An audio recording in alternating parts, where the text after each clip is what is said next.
Greetings from the outpost. Timeline, July 13th, 2016. Locale, Boardman, Ohio, otherwise known as a suburb of Youngstown.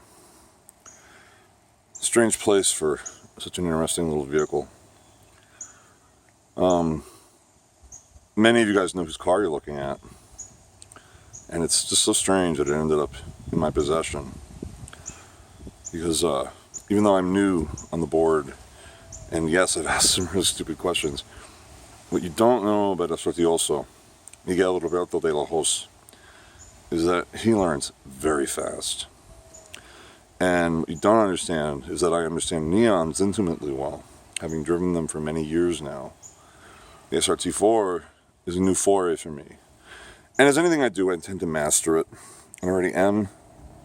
I surround myself with people that make my vision possible, because I'm not a hot rodder. I'm a gearhead, I'll cop to that. No, I'm a tuner. I spent nearly 30 years in the German scene. Volkswagens, Audis, a couple of Bimmers, a couple of Mercs. I built some very quick cars and built a couple of really fast cars.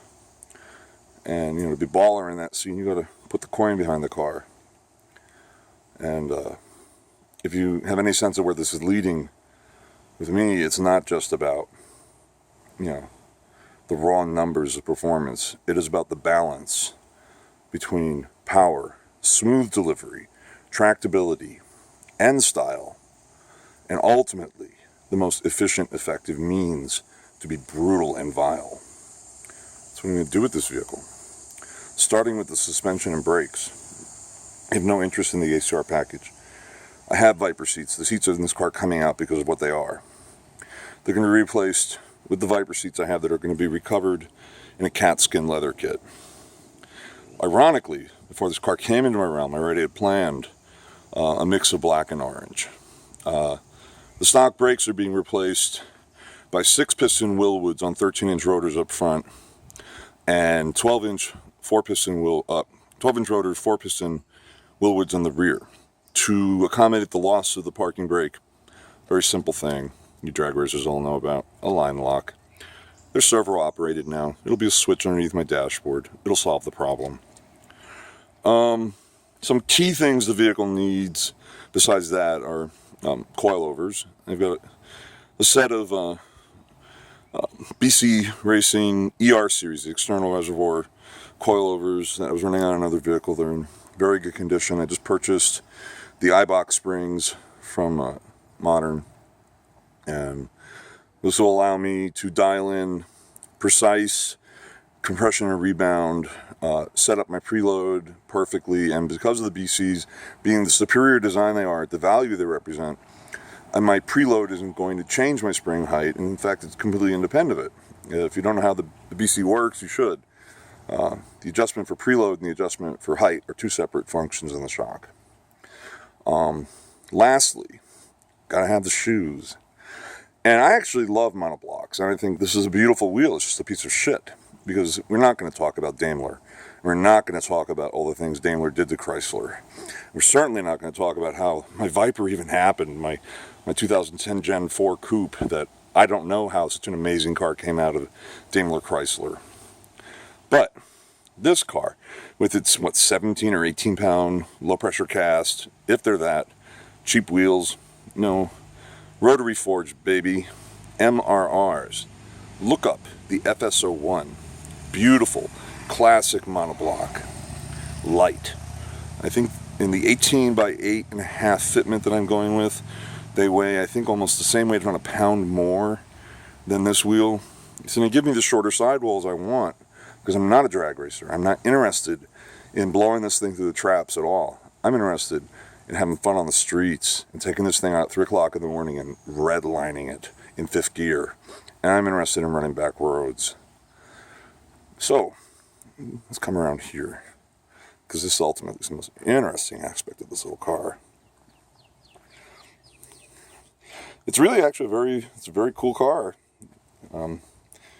He put a lot of work into it. He put a lot of himself into it. But anything can be improved.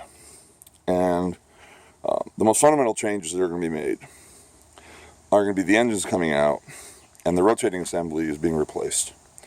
The Real Tune 8-to-1 compression pistons are going to 8.5. I don't know if I'm going to use Real Tune. I want to see basically, I know Aaron builds probably the best piston, so I'll probably go with him. I like Aaron. John Moore, some of you may have heard of him. He's been drag racing neons for a very long time. He's actually getting out of the neon scene because the platform's dying.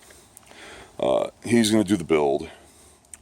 He's convinced me of the need to go with a longer connecting rod, because now that I understand, and I did the research, this design started out as a 2-liter, and then 2.2, and then a 2.4. And as a result, of it being basically an economy engine that SRT was charged to build upon, it's got short rods. And that ends up with an oversquare. That ends up with inefficient piston speed and inefficient compression and power stroke. So forged custom lengthened rods are going into it. And John doesn't put his name on an engine unless he personally knows that a brand new SRT crank is balanced and lightened, because he also knows that that crankshaft, as done to that, is good for about 900 horsepower, and I'm only interested in making about 6. So I'll be well within the engineering limits of the piece. Once it's put back together, and a few other things are sorted out, the turbo upgrade is going to be a Garrett 3072 R unit ball bearing. I'm not sure on the trim yet. Doing my research. I mean, the Mopar Stage 3, it's nice, but that's just it. It's nice. I don't want nice. I want evil. I'm sorry, but these headlamps have got to go. I don't do the lids. I like the black surround. I wish I could find black chrome reflectors, because I'd gladly give up a little bit of light output to have a completely vacant black face on this. What else? For now, that's about it. Oh, too much orange. I like the idea of the powder-coated transmission case. It's coming apart because it's got like a really, really vile wrap in first gear. It's very noisy, and I don't like cars that make unpleasant noises. So the gear set's going to be disassembled and reassembled properly, shimmed, so that the noise goes away. And while the case is apart, it's going to be powder coated again, this time in wrinkle finish flat black, in wrinkle finish matte finish black. And the hard pipes, which are for some reason powder coated with a gloss finish, are going to be stripped and recoated in wrinkle finish black, so that they have the gripping power they need to hold. The SAM goes on at high boost because this car pops hoses. I haven't experienced it yet because I haven't put it into mode 3 and really nailed it, but I'm not interested in getting struck on the side of the road. So that's about it for now. And some of you guys may have already decided I'm an asshole. You're probably right. But I do my cars right.